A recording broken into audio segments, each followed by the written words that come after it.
Hello and welcome back to the channel. I am Justice, that is Terramaster, and we are here with the deck lists of our final cope or hope for this season, era, box of Speed Duels GX. Before we go back to Battle City, baby, because that's what everyone wanted. Anyway, we're gonna take a look at the deck lists. We're gonna start with mine, which is Room for Both. So this was actually a spin-off of Raging Cat that Terramaster devised, as we both agree that out of Banisher, Amethyst Cat, and Raging Flame Sprite is the weakest of the three monsters in the deck. So Terramaster decided, well, we have a different level 3 that maybe could be better. So added Jujutsu Master and then adjusted the Spell and Trap lineup a little bit as well. I want to give a shout out to Drake who helped build it as well. Terra and Drake. Yes, they both so made mistakes, but we'll talk about that. Yes. So the lore is we wanted to play Banisher, and we wanted to play Jujutsu Master, but there wasn't room. But once we cut the Flame Sprite, all of a sudden there was room for both. Yeah. There you go. But there you go. Subscribe. Yeah, so Banisher, of course, is extremely good in the current format. There's a reason why every Joey deck runs it. This is typical room for growth shenanigans. You can make your Banisher 2500, which is huge. Your cat is your direct attacker, or it can become 2100 to attack over something if you want it to. Jujutsu Master actually, gets to 22, which is not that bad if you want to attack with it. And of course, it has its effect if they attack into it.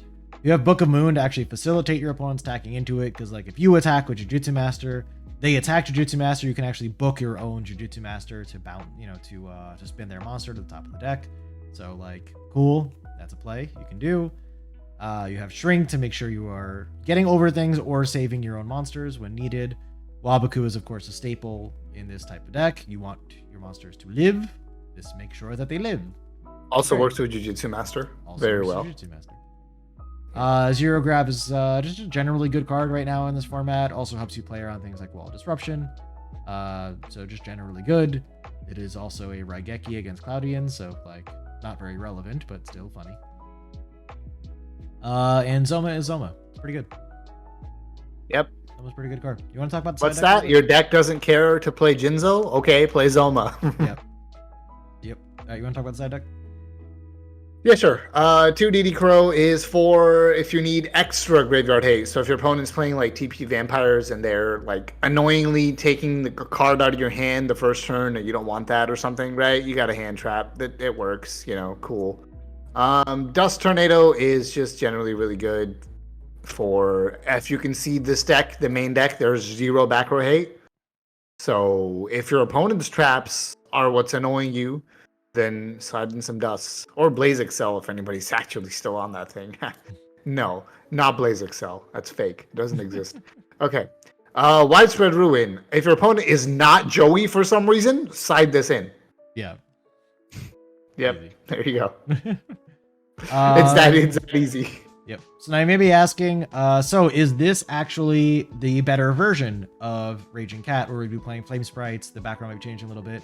And as the world's foremost expert on Raging Cat, which I think I can actually say that is true, I can tell you, no, it is not. This deck just doesn't do enough to apply pressure, is the problem. Like with Raging Cat, you are actively attempting to defeat your opponent within a few turns. Jujutsu Master is a much better defensive option than it is offensive. And with only 3 direct attackers and then Banisher to try to get over stuff, you actually just don't apply enough pressure. Is the answer. Now against a all-in on 1 turn deck like Dark Gaia can be, then yeah, this can be very good.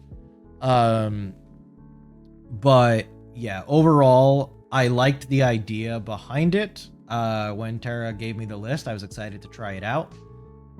But yeah, overall, playing triple Banisher, triple Cat, 2 Flame Sprite, and whatever back row you see fit.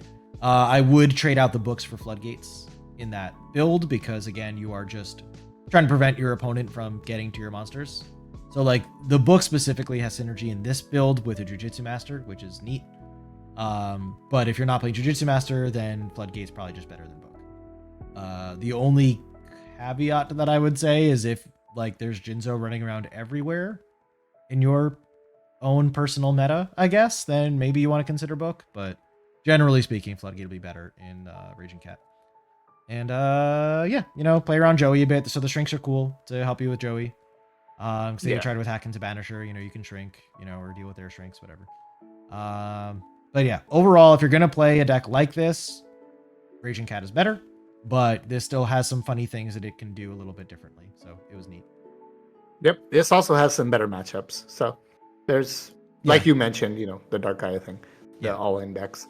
So, it's yeah. I mean, Raging Cat is still perfectly fine against Dark Gaia, though. So it is, I'm sure. Yeah, but All right. Moving on to the deck that you played, which right before we recorded, I have decided the official name is Gaia: The Darkness Below. Gaia: The Darkness Below. I like it. All right, so you can see we've got some rocks, 2 Delta. Now, after a little bit of testing, experimenting with magnets, a full bigger magnet package, it turns out that really all you really want is the Delta. And why you want it is to turbo the Delta into the graveyard, or turbo a magnet into the graveyard. Yeah. Right? So why not play 2 of them that it doesn't matter which one you draw, they can both just send the other one to the graveyard. You can be bad at Yu-Gi-Oh! And open both, like I did game 2, which if you haven't watched, by the way, you can go watch it now. Right now. But yeah, you can be bad at Yu-Gi-Oh! And do that, or just don't. Just only draw one at a time. Just, I don't know.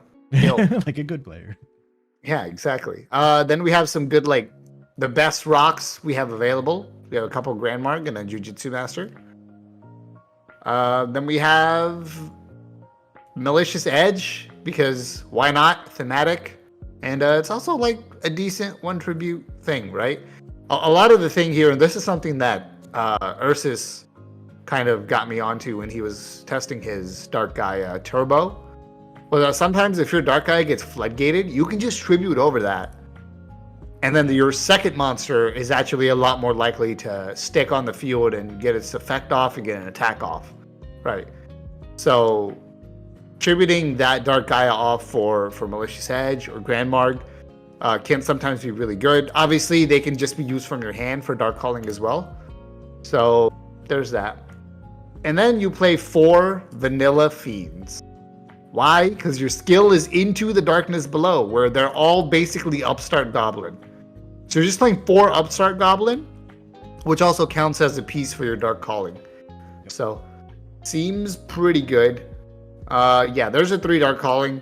I think you have to max out on this, but you saw sometimes it does kind of become kind of cluttery if you draw too many. So, I don't know. Play around with 2 if you want to. See how that goes. Gotta have a little bit of back row hate. I kind of was debating. The 3 floodgates are an absolute yes to me. But then you get into your 4 flex slots of we want 2 back row hate, 2 extra traps, 3 back row hate, 1 extra trap. I'm not too sure about that, so I just went the lame. I'll just split the balance and went 2 and 2. So, yep. Side deck, gotta have DD Crow this format. Gotta have it. We talked about that in the other lists, so. Yep. Jinzo, the reason this isn't main decked is because it's not a Fiend or a Rock. Or else a deck like this would probably love to have Jinzo. If Jinzo was a Fiend, I would run 3. I would cheat. I would run 3. Fiend to Jinzo, limit 3. Yeah, exactly. Soul Exchange. So if you're siding in the Jinzo and you're not taking out a Monarch, that gives you 4 Monarchs. And if you don't want to discard the Beast of Talwar, that's 5. And I think that's enough to play 1 Soul Exchange. And Soul Exchange can be really good in some matchups. Like Cyber Angels, right? Opponent first turn, goes off, summons Arizana. You're like, okay, I have an out. And your out doesn't have to be, I summon a Dark Gaia bigger. Right. So, yeah. Dust Tornado is just generally good. Like I said, right? I wasn't sure if 2 back row hate is enough. So we put in 2 more if if it's a known heavy trap deck. You saw I sided in Dust Tornado against you. Yeah. So there you go. Extra deck is pretty obvious. 3 Dark Gaia, 3 Malicious Fiend. Because you do play the 1 Malicious Edge, and then Dark Gaia itself can be the other material. Yep. So there you go. Also Beats the Tower. Oh, also Beats the Tower. There you go. Yep. Easy. So it is actually summonable if you Yeah, get and to this the right card, spot. by the way, like if unanswered, just stops a deck like Raging Cat or Dark Scorpions, which is more meta relevant, like in its tracks. Like they have to deal with this Yep. thing first. Yeah, and the strategy with that can be to not attack, to just summon Malicious Fiend and just wait. Yeah. Like theoretically, you're waiting for like Jinzo or something to like turn off their back row, and then you would maybe go in for game. But initially, if they had multiple back row, you would just summon this and just wait. Because what are they gonna do? They can't kill it. They usually depend on you doing something to reactively remove your monsters. Right. That's just speed duel right now. Yep. All right. So Justice. Yes. Before we go and end the series, Yes. are these two decks Cope or Hope? Well, this one is super cope. It's a funny idea, and I like it, but yeah, you might be able to like grab a win here and there on like DB ranked ladder or something, but if you're playing in any kind of competitive environment, yeah, no. Yeah, and this was honestly the best I could do for like a control Dark Gaia build. So yeah, I mean, and Yeah, obviously there's a it's- lot of different ways to build Dark Gaia. This isn't like, oh well, this build didn't work, therefore Dark Gaia is 100% unplayable. There's different ways to build it. I mean, I don't think there's any like particularly great Dark Gaia build out there, but you know, there's other very different ways you can build a deck. So this is just trying one particular way, which like Right. I think was worth playing around with. It's a kind of neat idea, but yeah, Yeah. not very good. And this I will say is overall a worse version of Raging Cat, and Raging Cat isn't that great right now. It's not terrible, but it's in a worse spot than it has been in some other metas. Specifically because Joey is in existence. So this is also pretty cope. Yep.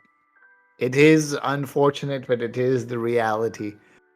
Before we go, Cope or Hope is over. However, returning soon to the channel will be best case and worst case. Hell yeah.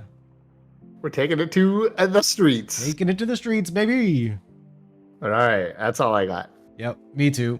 So we hope you all enjoyed. As always, of course, feel free to leave us your thoughts on the decks presented here. What would you do differently? Do you think they're better than we did? You know, what cope are you currently playing or brewing? Let us know. But until next time, as always, my friends, be good to yourselves, be good to each other, good luck in all of your games, and we will see you soon.